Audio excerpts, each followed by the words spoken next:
Assalamualaikum warahmatullahi wabarakatuh. Perkenalkan, nama saya Leoni Karina dengan NIM 220210201014. Saya mahasiswa dari program studi pendidikan luar sekolah Fakultas Keguruan dan Ilmu Pendidikan Universitas Jember. Di sini saya bertujuan untuk memenuhi tugas ujian akhir semester saya di mata kuliah Konsep Dasar PAUD. Berikut penjelasan materi yang saya akan sampaikan. Dekar kelompok bermain Madrasah Istiqlal Jakarta, anak-anak tampak aktif bermain, bernyanyi, berdiskusi, hingga mengikuti kegiatan tematik yang melibatkan guru secara langsung. Secara visual, dekar ini memperlihatkan bagaimana interaksi hangat antara guru dan anak, suasana kelas yang aman dan tertata, penggunaan media edukatif, dan pembiasaan nilai-nilai religius serta sopan santun.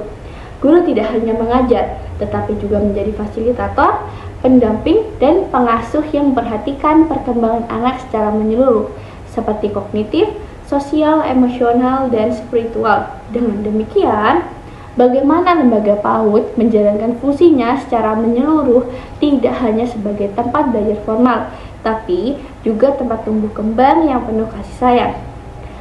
Dekar Madrasah Istiqlal ini akan dikaitkan dengan materi mata kuliah Konsep Dasar PAUD. Yang pertama ada sejarah perkembangan PAUD. Dekar Madrasah Istiqlal adalah contoh konkret perkembangan layanan PAUD non-formal di Indonesia yang tumbuh sebagai respon atas meningkatnya kesadaran akan pentingnya stimulasi sejak dini.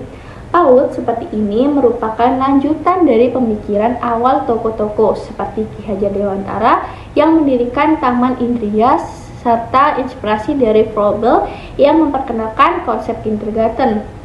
Layanan seperti ini menjadi bagian dari sejarah pendidikan anak usia dini di Indonesia yang berkembang dari keluarga ke lembaga hingga model institusional seperti daycare. Materi selanjutnya yaitu pandangan tokoh PAUD. Pendekatan yang ditampilkan dalam dekar Madrasah Istiqlal ini sejalan dengan gagasan para tokoh pendidikan PAUD.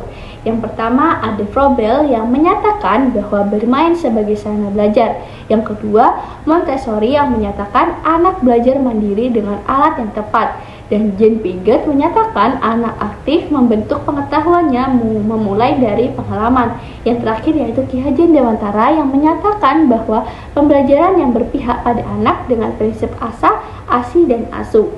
Kegiatan bermain terstruktur, lingkungan belajar yang mendukung, serta interaksi hangat antara guru dan anak di dekar tersebut memperkuat bahwa prinsip tokoh-tokoh tersebut benar-benar diterapkan.